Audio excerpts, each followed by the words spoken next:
Сәлем оқушы, бүгінгі тақырып перепискада жіберетін қателіктер және қарсылық туралы. Яғни клиенттің возражениесі.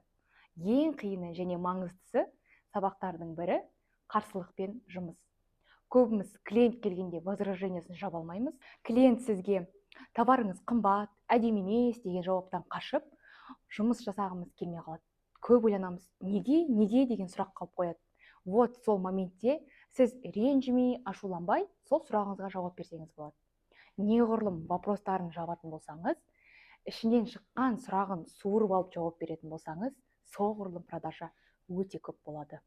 Енді сіз қарсылықпен жұмыс жасағанда әр сұраққа жауап беретіндей дайын болуыңыз қажет.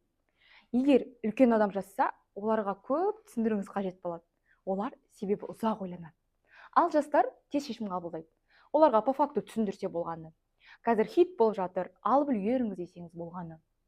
Осы себепті арзан және қымбат аудиторияға байланысты прайс құрастырамыз және сол сегментке байланысты жауабыңызда дайын болу керек. Кейбір жігіттер болады, неге клубника в шоколаде қымбат деп сұрақ қояды. Сол кезде товардың құндылығын айтып, бірден жауап берсеңіз, сіздің продажаңызда тез өтімді болады. Қарсылықпен, яғни возражениемен жұмыс жасаудың формулалары бар.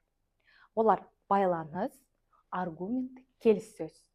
Біріншіден байланыс кезінде сіз клиенттің жағына шығасыз, бірақ келіспейсіз. Я, сізді түсінемін. Қымбат десе, я, көбісі солай ойлайды деген секілді жауап қайтарасыз. Ары қарай аргументті қолданасыз.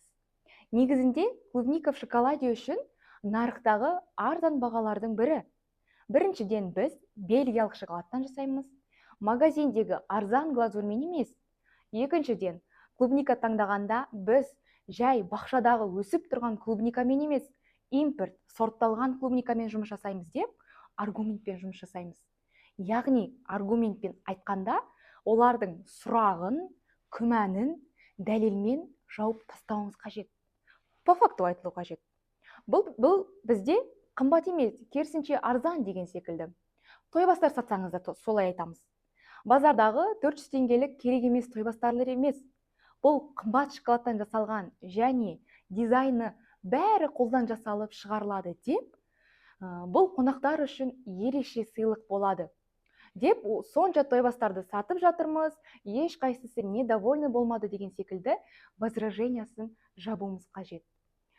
Үшіншіден, возраженияның соңғысы ол мәмілеге келу, яғни келісу клиентпен, оған сатуға тырысу. Сіз по факту айттыңыз, түсіндірдіңіз, сол ойланғаннан әрі қарай сатасыз. Ақшаны қайда жіберейін деген секілді тақырыптар қозғалады. Бұл жерде таңдаусыз таңдау жасау керекпіз. То есть, олда басқа выбор жоқ, бұны алмасаңыз болмайды дегенде қылып, яғни оны сатып алуға итермелейміз. Ой, сіздің қызыңызға ұнайтыны сөзсіз сенемін, қыздардың барлығы нәзіктікті жақсы көреді дегендей товарды алдырту. Төртіншіден, тағы да қарсылықтың бізде 4 техникасы бар. Біріншісі сочувствовать.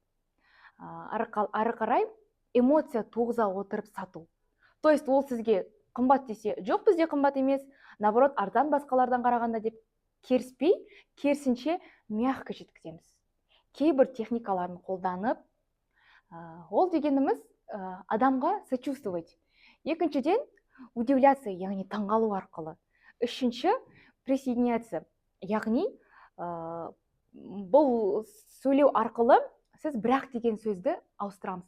Егер клиент сізге, что-то мынаның объемы кішкентай сияқты, тағы бірдеңе деп сөз айтса, я сізді түсініп тұрмын, бірақ деген әңгімені бастасаңыз болмайды.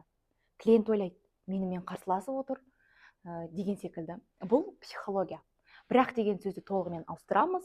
Мінекей, сол себепті, я, сол сізге айтқым келгені деген жылу сөздер қоса арқылы әңгімені жалғастыру. Я, букет ұнамаған соң, коробкадағы наборды ұсынғым келді. Тойбастар сатсаңыз, я, сол себепті мына коробшадағы шоколадтың саны көп, көлемі анаған қарағанда үлкендеу және бюджетіңізге сәйкес ұсынғым келеді деген жауап бересіз. Келесі сабақта кездескенше.